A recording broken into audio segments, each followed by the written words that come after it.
Hello and welcome to our tutorial video for the Pagonia editor. My name is Katharina and I'm the social media designer here at Envision. Together with our QA tester Chris, we will show you how to create a detailed custom map in the Pagonia editor. This how-to video is for everyone who does not shy away when things get a little bit more technical. So for everyone who always wanted to see the details of our in-house map generation tools, this is definitely for you. In this guide, we will show you how to create a map step by step. And if you want to know how to access the Pagonia editor, please check our wiki page for more details. So without further ado, let's start creating our first map. Okay, that's right.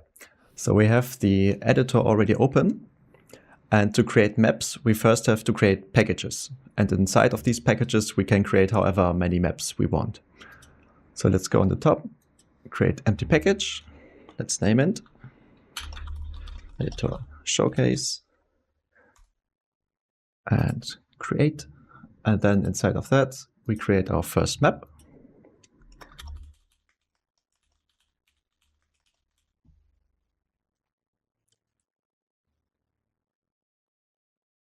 And after a short loading time, we are presented with the first step of the generation process. It's important to note that the Pagonia map editor is quite different to other editors because it guides you through the generation process in 17 steps. Each step has its own purpose and generates a specific part of the map. And before we start editing the first step, I want to show you the interface of it. Let's start on the top. Here we have a lot of different filters that can show and hide certain aspect of the game. For example, like trees or NPC factions or treasures that you will have to activate and deactivate in the according steps. On the left side, you will have your tools. In the first step, it's the tool for the ocean painting, for example. On the bottom, very important are our steps. As I said, each step represents a specific step in the generation process, and it's important that we follow these steps in the order that it's presented here. Here on the right top, we have our hierarchy. Here are the contents of our map. For the first step, it starts with just the island and our typical inputs that we might already know from the current map editor in the game, map generator. Here we have settings like the island size, the landing party, all the settings you might be familiar with that also define each of the steps, how it will be generated. So then let's start with the first step. This is where we will use the ocean tool up here. And we can just use it to paint and to add and remove land, basically. So we can add like any shape we want. It is just important that the island consists of one piece and not of multiple islands. And if we want to have like a big lake in the middle of the island, that's also not possible because that's ocean. It's differentiated between oceans and lakes, and the lakes will be painted in the next steps. I'm quite happy with that shape, so let's go to the next one. Just a quick question. So can you go back to a previous step once you finished one? Yes. If I now decide that I'm not happy with the shape, I can go back to, for example, for the island step, and I can remove this chunk of the island. And then I can go back to my landscaping step. And now you will see that the NPC faction that we already created is moved. It will already do that. And if there are bigger complications, it will ask you to choose which version you want to have. All right. In this step, we will define basically the blockers and shapes of our map. We should enable the show half edges filter to see the hexes that our map consists of. And you can already see here are these little edges that are highlighted. And these edges represent cliffs. And if we want to define the cliff, we can simply click on one side to let it point to this side. And the arrow always shows the lower side of the cliff. And this will, in a later step, define how high the map will be and where obstacles are. as well as the cliffs. You can also paint the lakes that I mentioned before. You just pick the tool and then paint it however you like. Okay, maybe a little smaller. We can also paint mountains here. That will also greatly define the shape of our island in terms of height, which is all generated in a later step. But it's wise that we define it right now. And we can also place plateau. Those are these rocky areas that you might be familiar with from the map generation. All right, then let's head to the next step, sediments. This is where we will paint our sediments of the map. For example, dry grass or fertile grass or swampy areas. This is all defined here. We have on the left side our sediment painter, and we can just pick whatever sediment we want to paint. And then, as we already know it, paint the area. So if I wanted to, can I make a whole map with only grass? Yes, that's totally possible, but you will have to think about the gameplay implications. Because on a map with only grass, the map generator doesn't have that much space to place resources like coal or stone, which are required to be placed on rocky areas. Then it will force some of the rocky areas to make it work, so the player can actually win the map. So in this step, the generation will place the animals, POIs, and enemies. Let's just activate the filters for it. And now we can see we have POIs here, that if we want, with the move tool, we could already move to a different location. For example, back here. Or we have enemy camps, but I want them over here and over here. And I could do this with all the camps. I can also select them. For example, the deer den, it's a deer spawner. And then I can change here what I want to spawn here. We have rabbits, boars, and deer in the game, and you can just choose them as you like.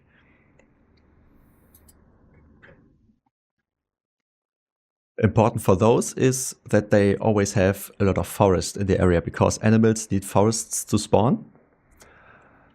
And if we zoom in and enable the trees, we can already see, yes, they have forest nearby, so it's possible for them to spawn. It's also possible if the player plants forest, but of course we want it to be there from the start on. So in the step for plants, it's quite similar to the previous step. We just enable our plants filter and deactivate the others. And now we can see all the plant deposits that are placed. For example, this one I selected here has 24 wild flags. We can change that if we like, and we can change the amount if we like, and we can move it wherever we want with the move tool. For example, over here, and done. That's basically it. And let's move to the next one. All right, now we are here in our step 4 treasures.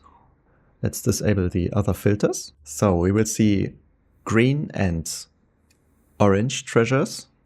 Green indicates an visible treasure, and orange is an invisible treasure. So it's completely hidden underground, and the green ones will have ruins on top. That indicates, okay, here you should search with the treasure hunter. So if I select it, I will have it here in my hierarchy. I'll have my treasures and all the contents. If I like, I can add or remove the treasure content.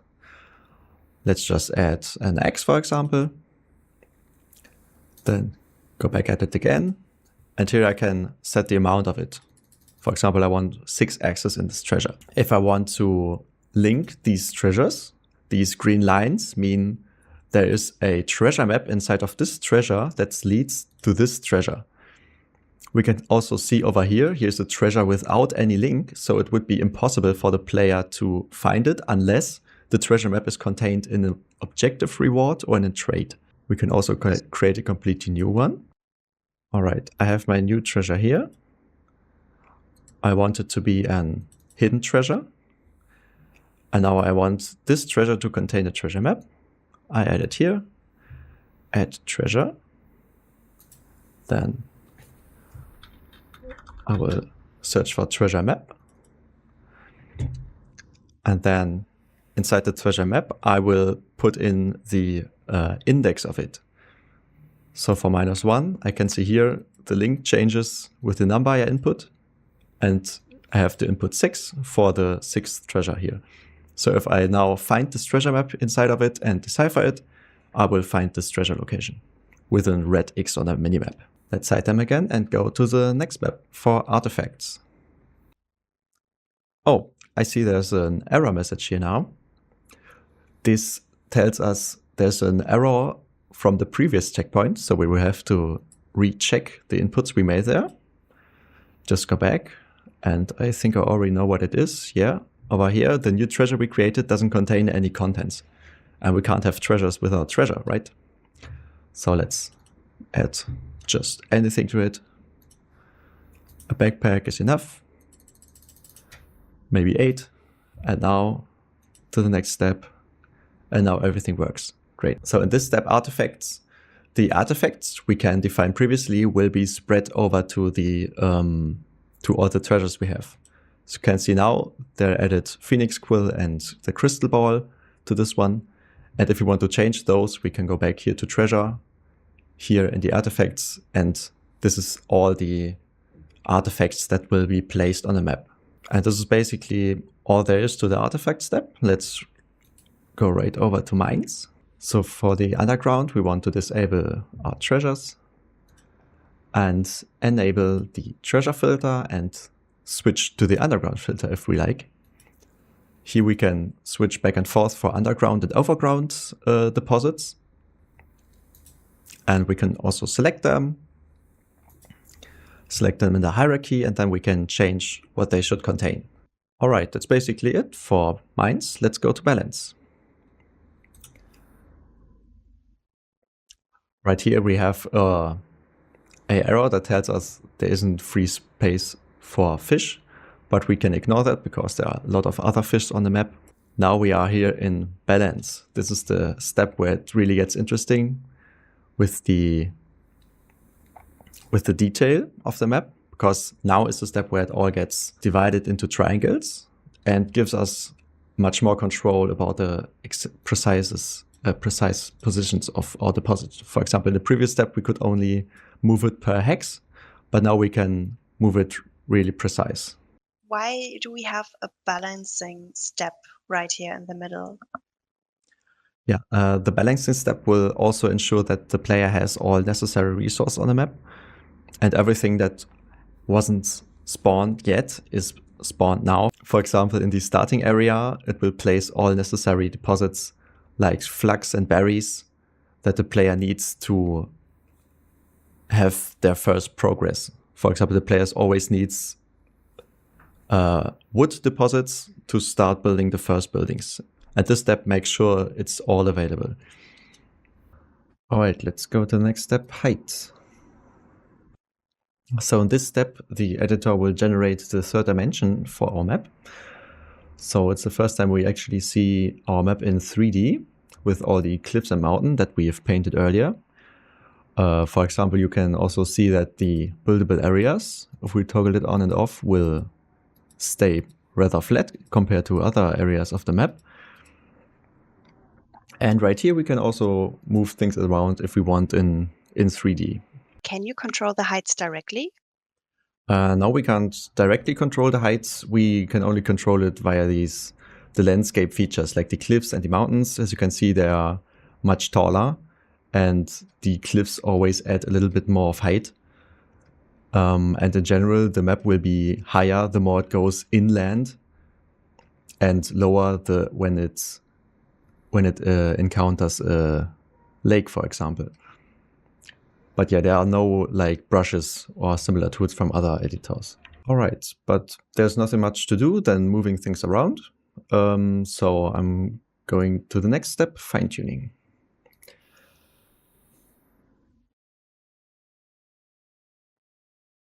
And this step is just fine-tuning, as the name says, the mesh of the island. If we go back and forth, you can see how the mesh is refined. And again, like in the step with height, I can fine-tune the position of objects if I like. But there's nothing much to do here. But it is another nice opportunity to save, because as you know, it's a beta and we want to save our work in case of a crash. Then let's go to the next step, deposits.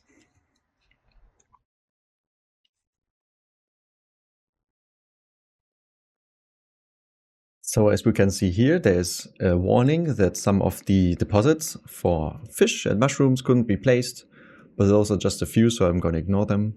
If I wanted, I would go back and search for them with the coordinates here. All right, now we are in deposits. It's the first step where it actually looks like the game that you are familiar with. And in this step, all the deposits that were previously just cubes and chunks on the map are now really rendered as objects in the game world. Also, the terrain is completely done now. And we can switch to the 3D view to see that all, to the 2D view, I mean, and see that all the objects are now 1x1 squares. And they all have blocking now. And in the 3D view, we can also enable the blocking view. So we can see the blocking of objects when we place and edit the position of objects. To do that, we can just select them and press 1, 2, or 3 to access our tools, and then we can move them around. It's nice to mention that when moving on the Y and X axis, the objects will snap to the ground. And when holding Alt, I can simply duplicate objects and add as many as I like. I can also, in the properties, change the amount of items and do whatever I like with it. All right, since I don't want to move anything more around here, I will go to the next step for buildings.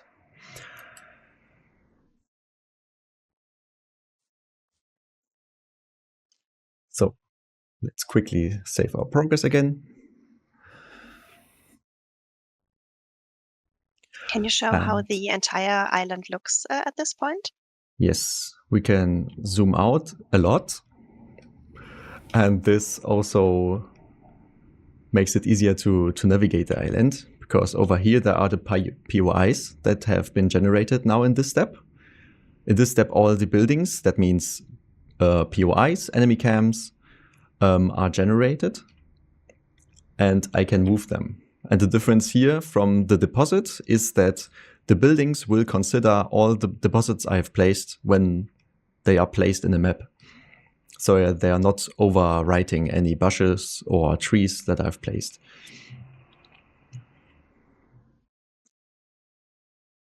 And if I want to move something, I can also simply do that with the move tool. I can just move them around, the height, the rotation, whatever I like. If I want to undo it, I can just do that. It's recommended that we don't move the POIs too much, because the map generation, the terrain, will always make sure there's a little bit of space around it. So it makes sure that it's accessible via road. But other buildings can be placed completely freely without any issues. Considering, of course, the blocking that we can enable and disable whenever we like. And yeah, that's it for the step of buildings. And now we go over to the step for villages. All right, here's another list of deposits that couldn't be placed. But we can ignore them too. And in this step, the villages buildings are placed. We have a village over here. And now you can see it's automatically generated with all its buildings that it needs for its economy. If you have a smaller village, you will probably only see the market center and some market storages in order for it to work in regards of objectives. And we also can't see the roads and the borders here because it's not rendered. So this step props, it still looks the same as before, but there is a small detail, or many details to be exact, and that is that now props are placed. And props mean things like lily pads, like these little plants, little stones, and all these little decorative objects that I can, of course, move around, but I can place a bush. Easy. So in the props and other steps, we differentiate between land prop and water prop. And that only means that if we place, for example, a bush, then as a land prop, it will snap to the land. Now it's underwater, and now will come up. And as a water prop, it will snap to the ocean. This also works with lakes and allows us really lazy placement of the items because it's just simply snapping to the surface that we want. This is where some of the terrain shaping will be finalized, and there's nothing much to do here, so we can go to final step, and then our map is basically finished. We could now launch the map with our little game icon over here and play it for ourselves. Okay, so that is basically it for the generation process of our editor. I hope you have a better understanding of these steps and how everything works. And yeah, have fun creating maps. Thank you, Chris, for guiding us through the process. I really can't wait to play the map we've created today. I really hope this helps for you people outside, to have a guide and try the Pagonia editor yourself. Also, if you want to look things up, we have a step-by-step guide in our official wiki. And if you want to join our community and join the discussions, you're always more than welcome to join our Discord channel. So thank you so much for watching, and see you in Pagonia. See you. Bye. Take up the tools, Pioneers. There's still so much to do.